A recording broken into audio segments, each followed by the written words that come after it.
get Greece to qualify for being a Eurozone member. But we keep getting this message in Britain and in Europe that the Americans think everything's going swimmingly. And Obama keeps saying publicly that Greece must stay in the euro. Oh, and of course, that Britain must stay inside the European Union. I thought what I'd do to begin with this morning is perhaps bring you up to date as to why that opinion may not quite be right.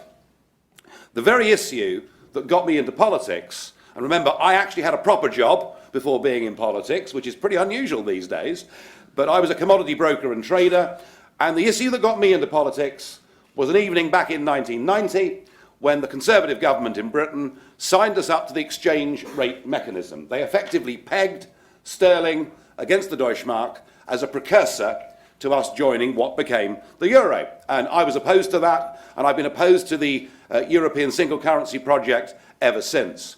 It was clear and utter madness to think that Germany and Greece could coexist together inside the same economic and monetary union. And there are some of us that have been making these arguments clearly for over 15 years. But the European project, which was being pushed in those days by Chancellor Kohl and by President Mitterrand, they had decided that what they were going to do was to build a United States of Europe. It was going to have a flag, an anthem, a president, who I thought I welcomed rather nicely on his first occasion in the Parliament. And it was going to become a new global superpower. And that superpower was necessary because America could not go unchallenged on the world stage.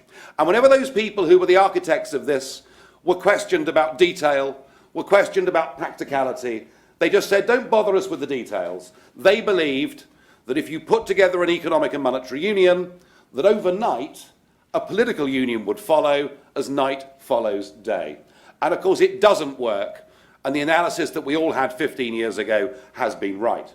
The only way that Germany and Greece can coexist together inside the same economic and monetary union is if the Greeks become like the Germans, or the Germans become like the Greeks, and it ain't going to happen. The other point of the European project, apart from wanting to be a global superpower, was that it was designed to bring together the warring nations of Europe. And actually, if you think about it, the idea of getting the French and Germans round the table to share dinner and break bread in the 1950s was an entirely sensible thing to do. The idea that if people trade more with each other, they're less likely to fight each other was again an entirely sensible idea. Sadly, it's gone too far. And I now feel that this European project of love, cooperation and peace, well, just look at it. Just look at it. You know, Angela Merkel went to visit Athens last year to be greeted by people dressed up in Nazi uniforms.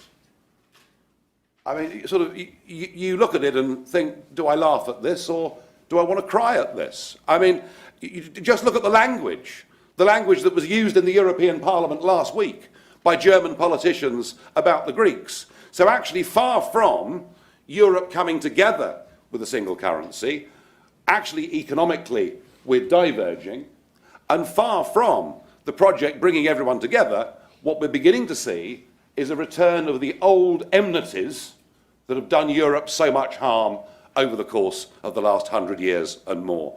The project isn't working. I grew up in a Europe that was divided from east to west by the Berlin Wall, and I'm now living in a Europe that is divided north to south by a new Berlin Wall, and that Berlin Wall is called the euro. Now, the Greeks had a referendum, you might have noticed, 2 weeks ago, and despite massive threats, despite being told that if they voted no, the power supply would fail, amongst other things, 61% of them said, we can't go on as we are. We can't take further austerity. And yes, it's easy for any of us to criticise the Greeks for their financial management and their retirement ages and everything else. But do think about this. You know, when the United States of America had its Great Depression, the sort of buddy, can you spare us a dime times, the US economy had contracted from top to bottom about 16%.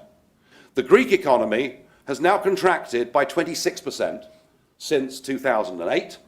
And when we get the fresh figures for this current quarter, bearing in mind the banks have now been closed for almost 3 weeks, maybe that contraction will be closer to 30%. You know, we are watching a country that's in real trouble. If we have a heart and a soul, we will feel for the suffering of the Greek people. They never voted to join the euro. They were taken into it by Goldman Sachs and their own greedy politicians. We've got a situation in Greece where now the hospitals are actually running out of medicine.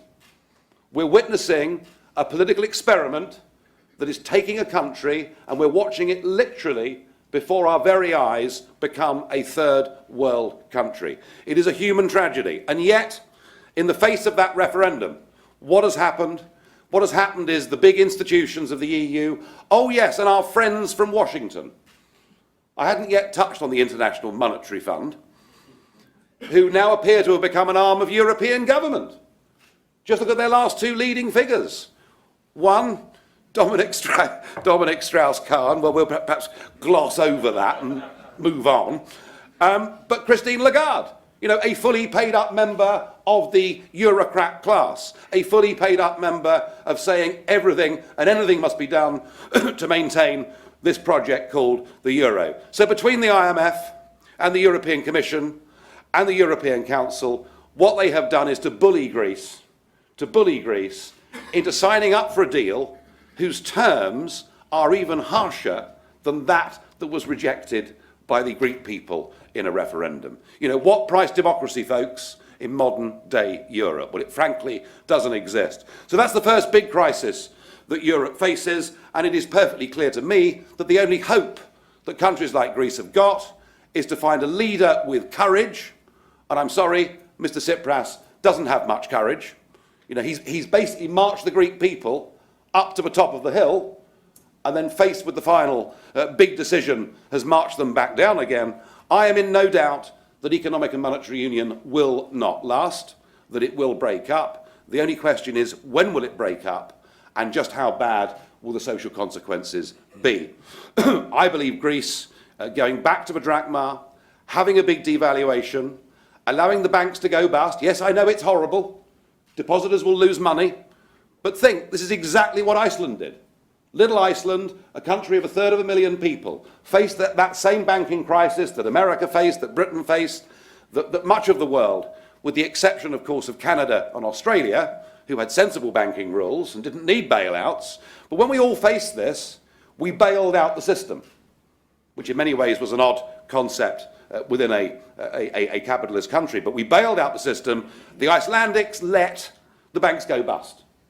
The Icelandics allowed their currency to sink. It fell by 80% on the world's exchanges. Inflation went to 30%. Interest rates went to 27%. There was then in 2010 a volcanic eruption, do you remember? And all the planes stopped flying. I mean, it looked like the Old Testament had come back, you know. I mean, it was pretty serious stuff, but now Iceland is back to growth. Now Iceland has just signed her own genuine free trade deal with China. That's the example we have to give to those Mediterranean countries, but to do that, we have to break the stranglehold of the European elites. And there's a second big problem and big dilemma that Europe is facing, and it's something that at the moment nobody has got the courage to own up to and to address. You will all have seen the photographs of the boatloads of migrants coming across the Mediterranean. It may be worth me mentioning that nearly every single one of those boats comes from a place called Libya. Weren't we clever getting rid of Colonel Gaddafi? Hasn't that worked out wonderfully? Anyway, Europe has decided that anybody that comes from a war-torn part of North Africa or the Middle East must be given the rights to settle. And I am not somebody that would ever want to turn our backs on the idea of giving refuge to people who genuinely are in fear of their lives. After all, I come from a country that, you know, said yes to the French Huguenots.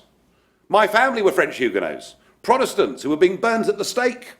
You know, we said yes to the Jewish people who came first from Russia, and then, of course, who came from Germany and Austria, a country who said yes to the Ugandan Asians. So we're used to influxes of 5, 10, 15, 20, maybe even as high as 30,000 people seeking refugee status. But the problem, folks, is this. What we're facing coming across the Mediterranean is potentially a migration of genuinely Old Testament biblical proportions. We face potentially millions of people coming across, and that in itself brings a problem, but there's a bigger problem still, and that's this, that we have no means, we have no ability of checking criminal records or of checking political or religious associations of any of these people.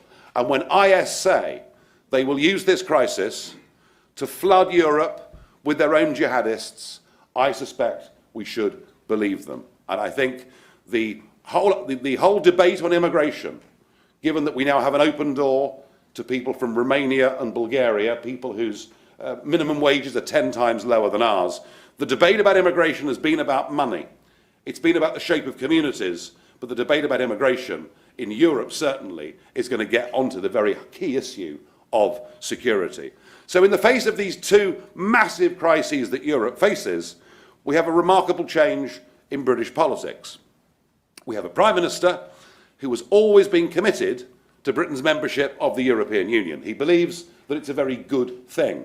But because of the rise of UKIP, he was forced into making a promise that he never thought he'd have to deliver. The day before the election, you could have gone to Ladbrokes and you could have got 13-2 against a Conservative majority. Indeed, the Prime Minister himself, it is said, at 7 o'clock on election day, went into the study at Chequers and wrote a resignation speech. So we've had this stunning election result. Why? Well, chiefly fear of that appalling woman who comes from north of Hadrian's Wall, who represents the Scottish National Party, a party who are nationalists and socialists at the same time. Did I really say that? Yes, there we are. Well, it's true, so to hell with it. It was really fear of the SNP that gave the Tories this majority. And so now we have a referendum. And it's not going to be easy, but this referendum matters. And it's important for us because I believe in democracy. I believe in self-government. It's important for us because I think our Supreme Court should be the ultimate arbiter in our land. You know, we have a row going on at the moment as to whether prisoners should get the vote.